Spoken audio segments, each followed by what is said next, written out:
God's goal for creating you is to be with you. He wanted you here to have a relationship with you from now into forever. The aim of the Christian life is to enjoy all things in God and God in all things.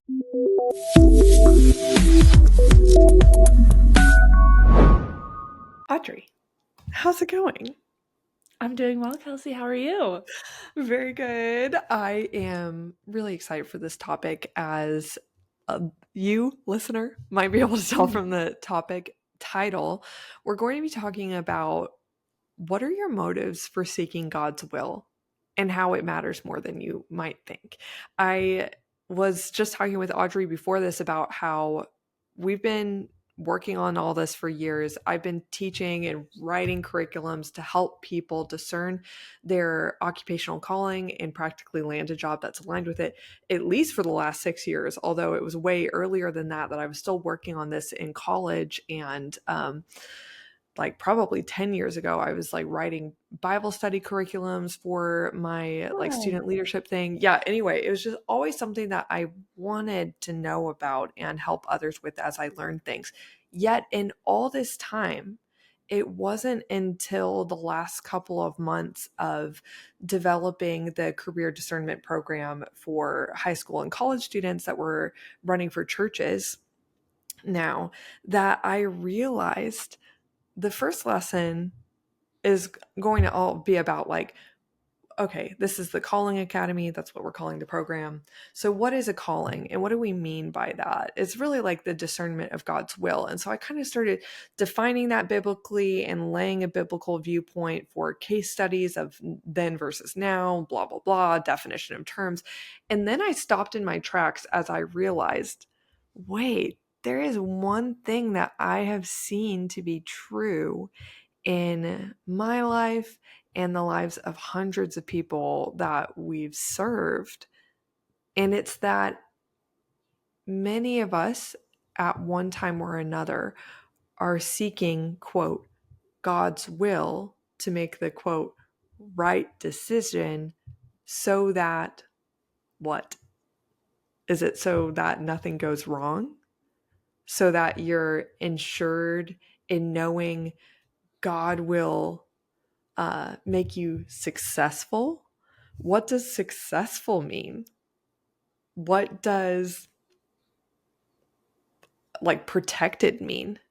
Because in the Bible, we see that figures that even followed a calling in the most literal sense of actually hearing from God the Father, even in an audible voice. Let's say Moses, burning bush, very classic example. We could also say Jonah. We could say Jesus Christ himself. So many. And even a less obvious calling story, but one nonetheless, where God had a hidden will, not a revealed will.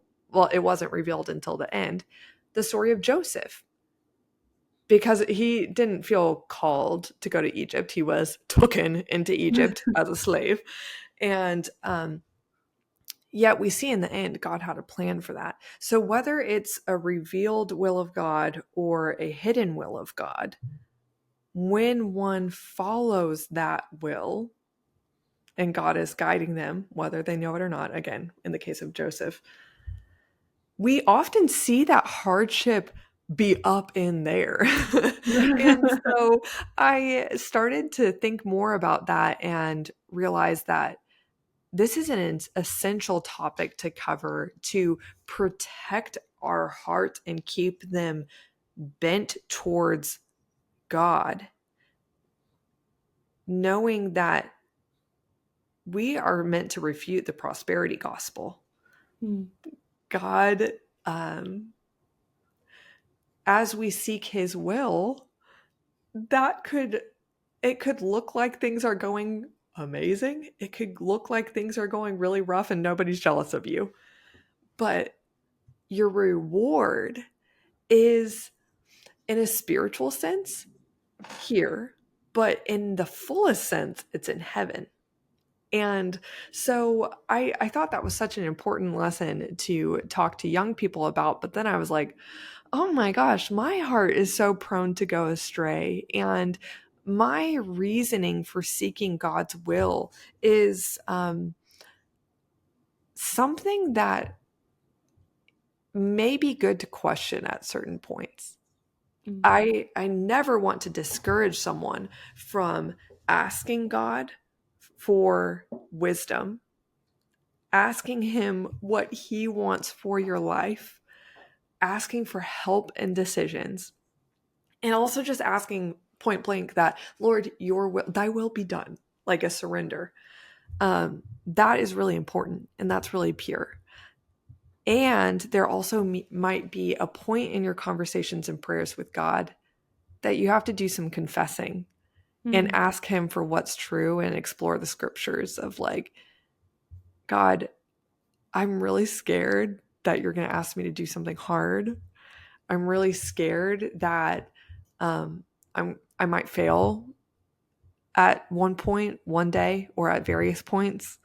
I'm really scared that I'm going to look foolish and a variety of other things. Like, Audrey, what do you think people are afraid of? And like, what are some hidden motives of asking for God's will, Mm. even in your own life? I'm curious. And you've Yeah. been having a lot of clarity conversations with clients lately. Yeah. Well, first on the confession piece, I think it's my Catholic coming out in me. I Mhm. love confession. Like I have such I a do too. special love for it where I'm like, God, you already know all these things, so I'm just gonna say them anyways, and then just listing all the things that I'm believing. And I really love incorporating it into the prayer from Jamie Winship that we use with our clients a lot, the 3-part prayer of confess what you're believing, confess what that belief means about God, and then ask God what he wants you to know from that. And there's different ways to apply that as well. But to answer your question, something that was coming up for me while you were talking was this idea that, and you and I were talking about it before we hit record, of, going back to these topics constantly and always refreshing what we know about God's will and what we know about seeking it, and any other topic that comes up too, and how important that is. Because I was thinking about how so many times I want there to be like a line that I can cross and say, you know what, now I know this. Check, move on. Let me go know the next thing. Let me go learn the next thing. But there's no line to cross. It's a constant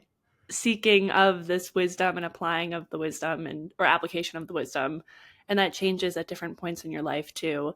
So talking to young people about this is one thing, and then talking to people, I was going to say, people later in their life, but even just people a year later in their own Yeah. life, it could have a completely different a hit in a completely different way.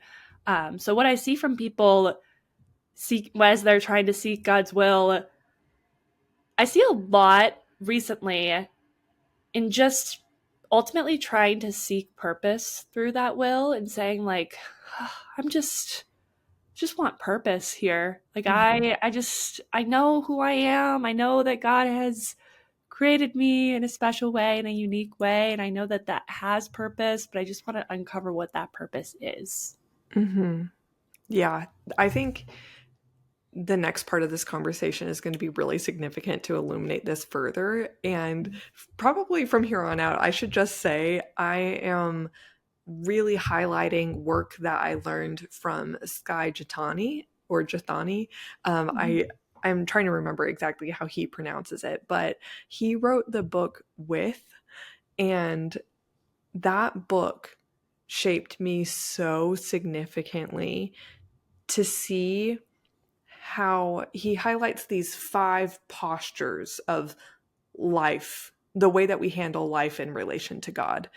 We, just to highlight them now, we try to live life over God using proven formulas to get a sense of control instead of trusting God in faith. So that's over God. Under God is obeying God's commands in exchange for blessing, making the primary role of faith just a set of rules that help you gain understanding of what to do and what not to do to live rightly and be worthy of God. This might also be a bargaining chip for protection. and self-righteousness or a sense of worth, when really our worth comes just from God's righteousness, not our own. And then for God is another way that we live in relation to God. And this one is probably the sneakiest because it sounds so right, actually. Yeah, like I live for God. But this is one of the more insidious postures that especially the Western evangelical Protestant movement has very much embraced. And I think it had a significant, somewhat positive, but also insidiously negative effect on me as a young person. And then also, I think that maybe a lot of people can relate to this, especially if you grew up in a more evangelical culture, like the Bible Belt in the South. But for God is believing that the only meaningful way to spend your life is accomplishing great things in God's service, and believing that vocational ministry or nonprofit is the most useful, holy, or sacred career pursuit. And another way to say this is when you're living for God, you're basing your sense of value in what you feel you are achieving for God, and making your mission more important than your relationship with God himself. That is one thing that I think, Audrey, you and I even need to be very careful of defining as a caution for people, because all of these postures are actually half truth. They're not full on lies. There is something good and redeemable about, I think, most of these. I'll keep on defining so people can decide for themselves. There's two more left. We've covered life over God, life under God, life for God, and now we have from God and with God. So from God, life from God means that you're seeking God for what you could get from him to enhance your life and personal happiness, or really you're just seeking, your relationship with God is about what you could get for him, from him, even personal, beyond personal happiness. This can be protection or healing or whatever. And he wants you to seek him for those things. But if your primary relationship with God is just about that, it can become empty and fraught with disappointment when he does choose to leave certain prayers unanswered in the way that we ask them. And the last posture, and this is the one that is the good one, the whole truth one. It's not fraught with half truths. This is life with God, that you are pursuing him because you treasure him and you want to experience him and be united with him and share his love and provision with others from a genuine overflow of your heart. That's just an overflow. That's a byproduct, but really, and it's not the goal. The goal is actually to mirror back what God's goal is with you. God's goal for creating you is to be with you. He wanted you here to have a relationship with you from now into forever. Acts 17, verses 24 through 28 is a great example of this. I bring it up a lot, that it says God, it's talking about human temples that have been built to praise God. And Paul says, as if God is served by human hands. But God doesn't need you. Rather, it is him who has defined your time in history and the boundaries of your land. Why? So that you may know him and reach out for him, though he is not far off. He created you for a relationship. He doesn't need you to serve him, though when you have a relationship with him, the joy of your heart is to bring him joy for the joy of it. Not because he needs you to serve him. He needs you to, quote, save people. He needs you to, or you just need him to get things from him.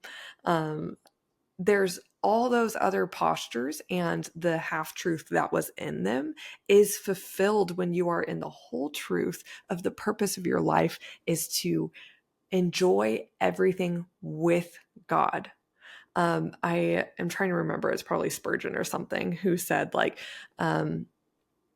the aim of the Christian life is to enjoy all things in God and God in all things.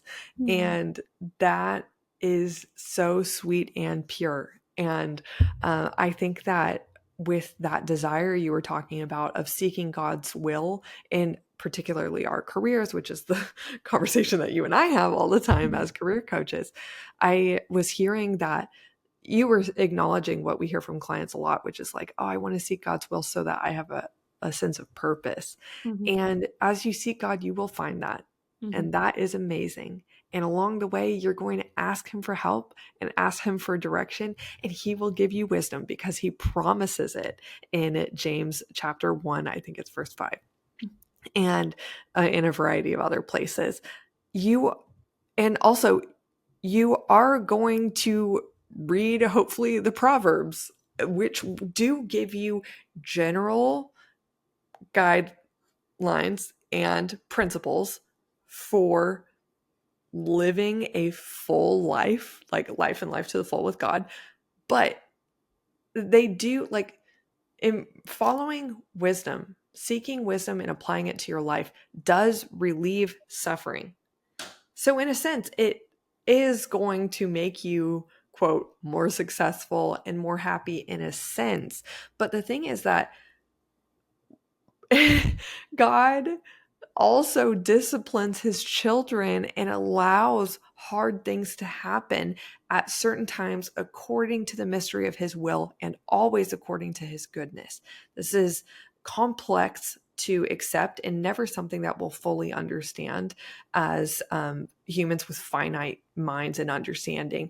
But as you seek God's will for your career, if it is for the primary goal of doing the right thing so you are secured in feeling successful and protected always from failure and suffering, you will be disappointed in this life.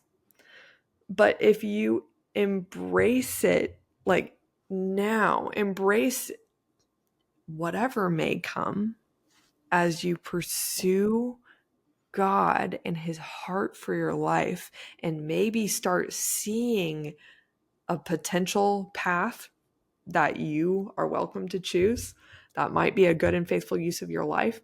As you are going down that path and you inevitably experience bumps and hardships, and you don't have doors fling open with wide open arms, but you have to like throw your shoulder into it and keep on banging, that doesn't necessarily mean you're on the wrong path. That may be God's good and perfect will and a gift for your life.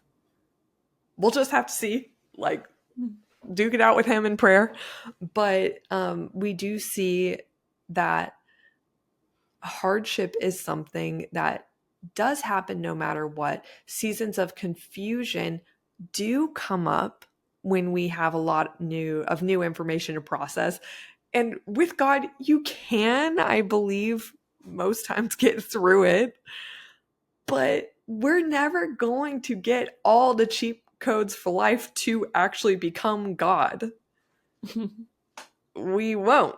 So if you are seeking God's will with that motive in mind, I would invite you to realize that whether or not you feel life as a result of seeking wisdom in the scriptures to get all the success principles, to exert control, a sense of control over your life and feel safe and protected and whatever.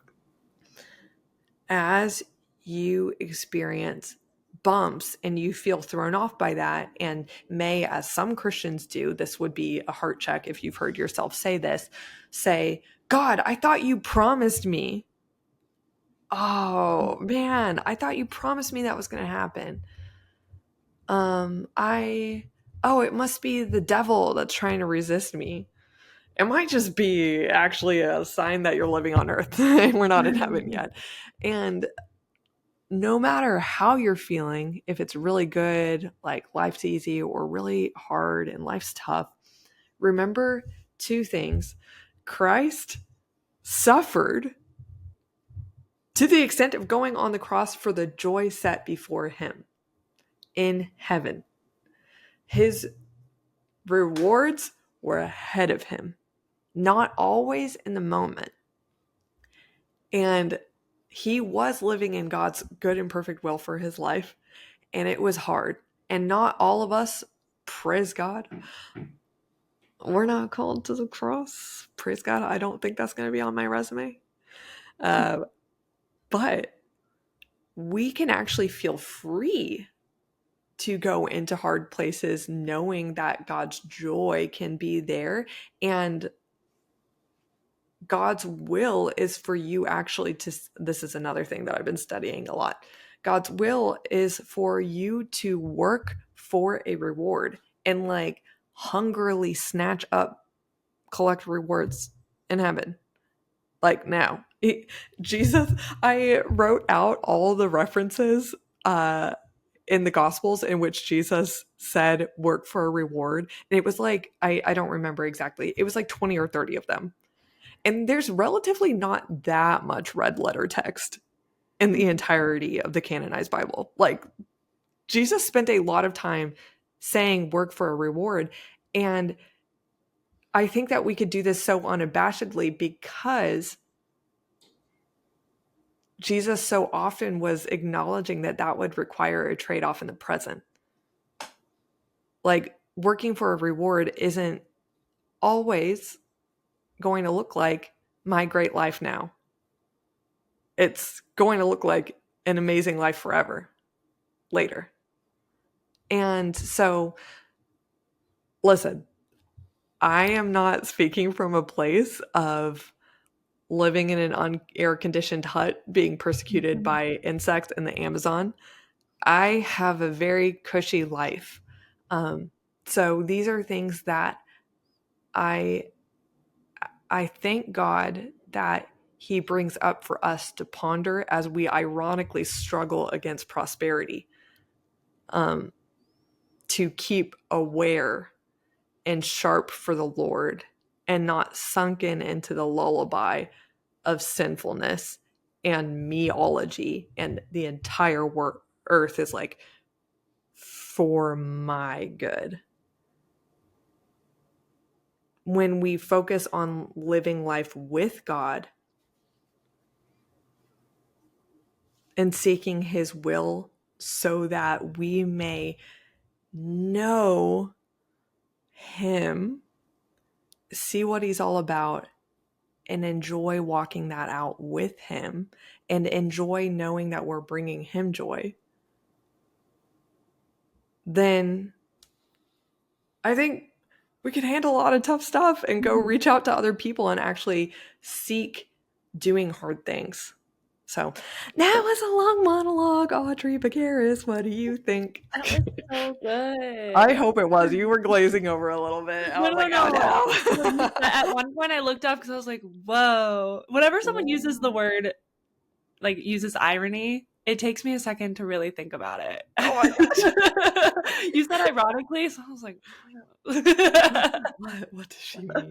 No, I feel that. That was all really good. I'm curious what you would say about, like, practically what does it look like to live with God? With God. Okay, so I read with that book that I highly recommend that you read because he explains all of this so much better than I just did. And also he gives so many examples of the sneaky, totally fine, air quote, ways that living over God or under God or for God or from God actually looks like. And so that gives a lot better context in addition to with God. So I had to think about this more, and I'm just going to have to refer to my notes to answer this question. Of course. And while you're looking at those real quick, I want to say I heard Sadie Robertson break down the idea of half truths really well once, and it really stuck with me. So I wanted to share. And she said that the devil will play two truths and a lie. So tell you two truths and then end with a lie, but get you believing the truth and just throw the lie in there. And we have to remember, like, if there's 1% lie, 99% truth, it's still a lie. Yes. And thinking about things in that way has really helped me more realistically discern between truth and non-truth, half-truth. So I wanted to pass that along. That is a really good point. Now my mind is going into like such a complex place and like about to totally swerve. Yeah. But I think that like half truth in principles is something where we have to like weed out that 50 or Mm-hmm. 10% lie and be very, Mm-hmm. very vigilant about that. Half or part solutions on earth are not evil. Mm. So I think Yeah. that like Yeah. principles versus solution is different because I see some people throwing out Yeah. solutions that advance the kingdom of God because part of it is still like kind Yes. of appeasing the world. And so, for example, William Wilberforce, who was a major player in abolishing slavery Mm-hmm. in England, he actually didn't first get to accomplish his dream of abolishing slavery. He actually first was only able to pass acts that enhanced the condition on slave ships that were taking enslaved people Mm-hmm. to other lands. And some people would be like, that is so wrong to just Mm-hmm. wait. So you're just making the ships better so that these people can still be taken? But it was all he was able to accomplish at first. And then obviously it rolled up into the most like praiseworthy solution of abolishing slavery. And so that didn't mean that he was using half truths. He was using whole truth principles that fueled his efforts to do a very hard thing. Yeah. But sometimes the solution comes in layers as Yeah. we're working hard to have the world adopt whole truth thinking. Absolutely. And I think a common modern application of that I see with people a lot is, and we don't need to get into the whole topic, but um, working for a company that might not share the exact same values as Yes. you. Yeah, especially, I mean, I have a lot of conversations around LGBTQ because a lot of companies come out very strongly. And also, supporting, I don't need to bring up every topic in the book, but look up corporate values and look for Yeah. yourself. How can we as Christians still work for companies like that? What does that look like? Yeah.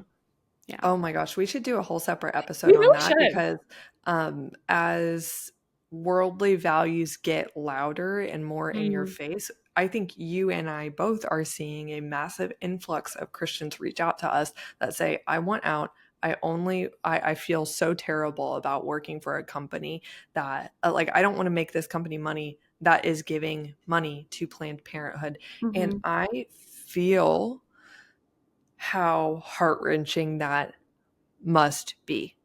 Like that's unsettling for sure.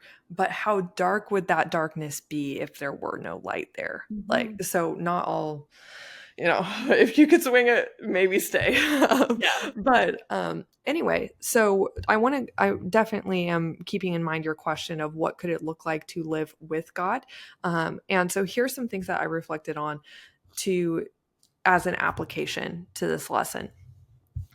Here's what the posture of life with God can look like in your career discernment specifically. First, be honest with God, that piece of confession that we're talking about. If you want to ask for his favor, his direction, help, blessing, a job offer, or a million other things, ask it. Ask it, but also ask God, what do you want me to know about that?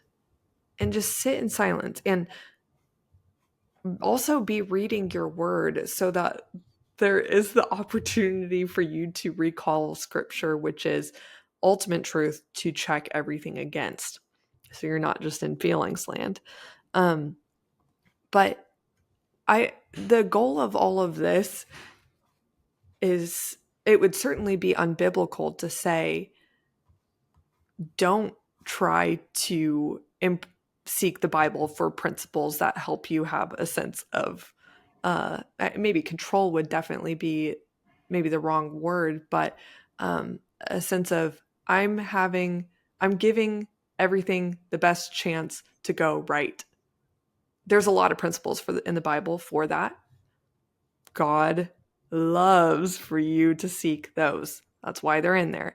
Proverbs, though, is meant to be read in tandem, particularly with the two other books that are considered wisdom literature of Job, which is you could do all the things right and stuff still goes down, and you have to reckon with God of, I don't know why all this is happening, but you're God, and I will still follow you, and I will still bless your name. And then there's Solomon, which is, hey, the opposite of the equation is you could do all the right things and actually not end up like Job. You end up like Solomon, a king. Like you get all the stuff, all the wealth, the kingdoms, the ladies, all that. What a partier. And then you'll realize it's meaningless. It is meaningless. The only thing that is meaningful is being with God and your relationship with him. Because you're not taking all those things, well, actually, that's a complicated subject, with you to heaven, because I kind of hate it when people allude to like material things don't matter, because that's actually not biblical. And there is in Revelation a mention of objects of the nations that is like the redeemed work that God chooses to bring into the New Jerusalem. So I'm not saying that all material things don't come with you, but they'll actually just go straight to God. They're not yours. So, and anyway, you could get all the tings and realize, if I don't have you, God, and I'm not close to your heart, I feel empty. And then, so like admit all these things, like also live for God for sure, but make sure that you are being careful. And this is where God will help you through prayer and refining your heart to not also just live for God and base your sense of value on what you're achieving for him and what you need to do for him as more important than just your abiding with God and your relationship with him. So that's where, confess and be honest, and then ask God, what do you want me to know about that? And then pray. Psalm 139 verses 23 through 24 are especially helpful. Pray this sincerely and frequently. Ask him. This is the quote from the verses. Search me, O God, and know my heart. Try me and know my thoughts, and see if there be any grievous way in me, and lead me in the way everlasting. If you just want to put that in your prayer routine, that's probably a good one. Like, sometimes we do juice cleanses. We take a little Flintstone vitamins. How about you just pray this one once a day, especially throughout your career discernment journey, as pure and impure motives God will reveal to you. He'll show you your heart if you ask him to. Sometimes not even if you ask him to. Like even the prodigal son, I don't think he was looking. But, God is so good in his grace. We don't seek him, he seeks us, until we start turning around and we're like, oh, wow, you are worthy of praise. And then lastly, ask God to help you grasp Genesis 15, verse 1, where Abraham, at the end of that last chapter, he was like, God actually was just establishing a covenant with him. And he was saying, you're going to be blessed in all these ways. Your descendants are going to be more innumerable than the stars. All of this amazing stuff that I am very sure that all of us would love to hear from God, the Father himself. And at this point, Abraham is exhausted.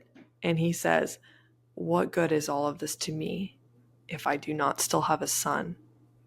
And that's when God in the next chapter says, I am your shield, your very great reward. I am your shield, your very great reward. And that's something that I've been like, God has brought to mind quite a bit over the last few years, of just saying like, The fruition of my goals is not my reward, even though I often am tempted to think that. My plan going perfectly is not my reward. Quote, hearing God's will and getting the most baller job and getting his blessing all over everything, that's not even my full reward. God is your reward. And I heard it said a while back, somebody, just this like casual dude dropping so much wisdom. I wish I remembered his name. It was like at some like faith and work event here in Austin. He was like, yeah, I realized that the point is not work. Work is the tool that God uses to refine us. Like our best work basically isn't the end goal. God is using work to refine us into the masterpiece. And I was like, wow, that's really deep. I mean, also, I always have caveats because I believe very, very, very firmly that like Ecclesiastes 7, I think verse 18, it's like the wise will avoid all extremes and wisdom is found in the Amen. middle. Amen. And so like work actually does matter. It does, but it's none of that like, oh, relationships are the only thing that will last forever bullcrap. Sorry that like I literally had a guy like I was potentially going to get invited on his podcast and we did a pre-interview and he did not invite me on and he thought I was like a silly little girl because I would not agree with his firm belief that relationships are the only thing that matter. And relationships are the only thing that lasts for eternity. And I was just like, listen, I've grown up in the Bible Belt and I literally see the fruit of that. I could give you a full 100-page report on what that looks like. And it looks like a lazy, bad workers thinking that the only point of showing up to their job is to share the gospel at work. Meanwhile, they are losing their witness so hard with their boss and their customers and ultimately like with their family because they're not even providing that much just because they majored they lost the forest for the trees. And God says, yes, go make disciples of all the nations, but also work. Whatever you do, work with all your heart as unto the Lord. With all your heart. What? Like, yeah, those spreadsheets. Oh my gosh. See, this is why like every conversation, it can't ever just be one topic. It's like a web of like so many other verses in the Bible because there is no just like one answer usually. And in our big life decisions, we want one answer of like, who do I marry? How do I find them? What is a good way to meet them? And what is a bad, wrong way to meet them? Oh my gosh, I wish I could like pop off on how Christians dump on apps, but then go find jobs through LinkedIn.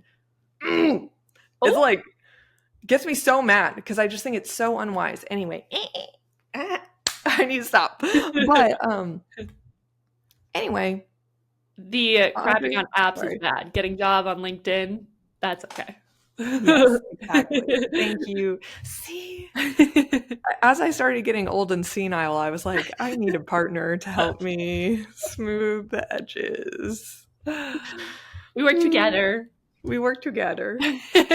Girls. I've been taking mental nuggets that I'm going to forget every single one after we get off the call of other topics that have come up on this that we can do other podcast episodes about. Don't worry, I'll figure them out when editing the podcast. But to echo your point of this is all a web, there's so many more things. And what you were just getting at, or what it sounded like you were about to get at, is like all work matters. Go back to last week. We talked about meaningless jobs last week and what to do with that information. Oh my gosh, you're a pro. You are a real pro, Audrey. Keeping everything up in my head, pulling all the strings together. You're a sensei. Thanks for having this conversation with me. Any thoughts you want to underscore for the listener as we close? I'm going to speak to everybody else by first speaking to myself and saying back to what I was talking about in the beginning. When someone says something like, "Oh, pursue God's will," ask them, "What do you mean by that?" Just ask them Mm. what they mean. When someone says, I keep thinking, this keeps coming up in my mind. I was listening to a Girls Gone Bible episode, one of their first episodes. Also, they're amazing. Go listen They're to so them. cute. They are the And cutest girls. I love their hearts for God. yes, and they're just great. And one of them said something about tithing, and the other girl said, "What's that?" And I was so encouraged by just her humility in asking that question. She had no idea. She had never heard the word tithe Because before. they're new. They're Yeah. new to faith and they're out there. They're like, I got some good news. I'm not going to Yeah. wait. And just ask the questions. Like when someone says, I said something about heart posture a few months ago, and somebody asked what I meant by that. It's like, whoa, what do I mean by that? Thank you for asking, because the Christianese, I guess, that term that people use to kind of describe this Christian language we use, that is very important. Yes. It's not just silly words we're stringing together. Like God's will is a very important concept. Ask the questions, because you can ask us too, and we can do a podcast episode on it. Yes, maybe next time we should do the difference between God's revealed will versus hidden will, because I talked about it a little bit through contrasting Moses versus Joseph. But there's actually, like, I could bring up explicit mentions of scripture in other contexts that are very, very, very helpful to me. They have been helpful to me, so I'd like to share. I just had an idea. What? Kelsey, what if we did a Q&A? People would have to actually submit questions. I know. But if you do, like 5. So to our 5 people out there, please ask a question. No, there's more than 5. well, we should ask it over to our email list. Yeah, I think that's a good idea. 1,000 people on there. Maybe they'll get back to us. Instagram's a little sleepy, but Yeah. So join our email list so you can join our email list. And you do it by going to our website.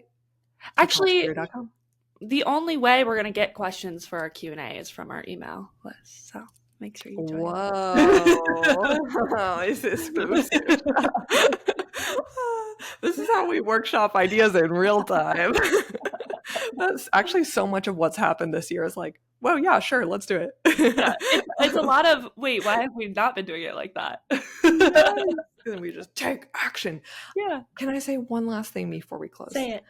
I realize I really, really want people to know that I'm coming at this with gentleness and an encouragement to not throw the baby out with the bathwater. It's so, it would be so harmful if what you heard from me in this podcast encouraged you to say, oh yeah, I think that all of my motives for seeking God's will are bad. Therefore, I'm not going to trust any of my thoughts. I'm not going to make a decision at all. I'm just going to wait until God puts a opportunity in my lap. Then I will know it's from Him. And that is what I commonly see as a reaction to being so overwhelmed with what to do with our responsibility and overwhelmed with a realization of our flawed thinking and sinfulness, to want to have God usurp our free will, take it all away, and just put everything in His hands. And that too can seem godly, but actually is not. It's not.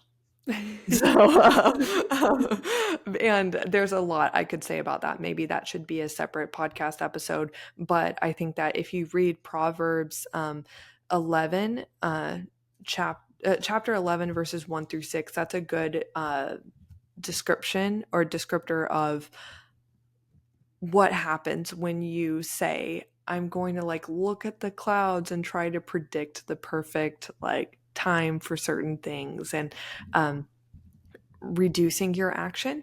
It's actually showing your insecurity and lack of trust in God's grace. That even as you do things imperfectly and even as you have impure motives, God steers objects in motion, not ones that are like the third and unfaithful servant in the parable of the talents, who said, I know that you are a shrewd man who like reaps where you have not sown. So therefore I knew that I needed to keep this is Matthew 25:14-30.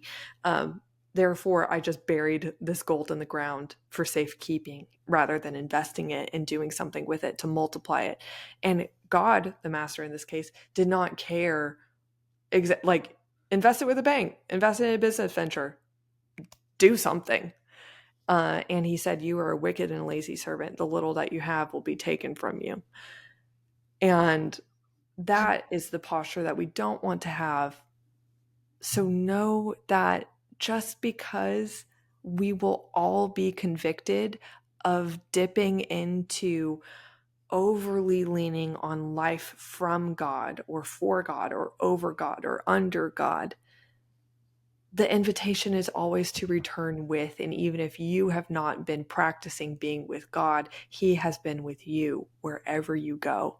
Like that, Joshua 1, I think it's verse 9, it says, do not be discouraged, do not be afraid, for the Lord your God is with you wherever you go. So don't be afraid, and don't be afraid to make decisions, even as you realize you are going to be imperfect at them. That's okay. And that's okay. And that's it. I know, I really had to stop myself from saying slay.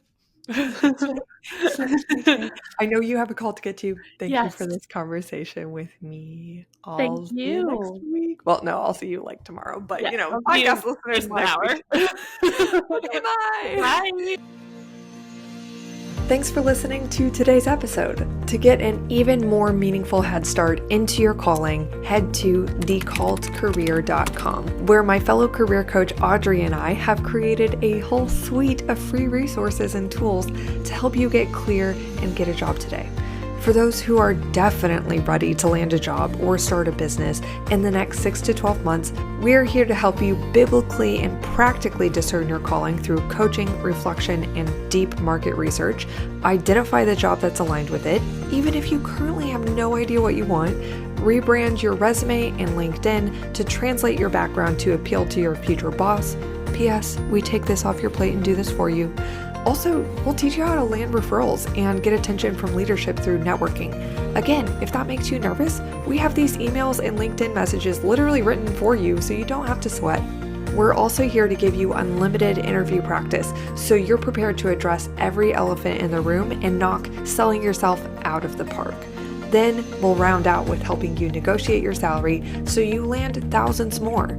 Just so you know, recent clients have gotten $8,000 to $50,000 salary increases, even though they were totally non-traditional candidates. That's because we specialize in helping non-traditional career pivoters land jobs they're ecstatic to serve in. It takes work, but we're here to see you through until the end, when we're celebrating that day that you send me an email in all caps and you say, Kelsey, I got the job. Then you could be on the podcast. But I'll be here until then, keeping you accountable and encouraged by meeting with you literally until you land the job you want, even if that's up to 6 months from now within our program. Apply to join at thecalledcareer.com, and I'll see you next week here at Answer the Call. Bye for now.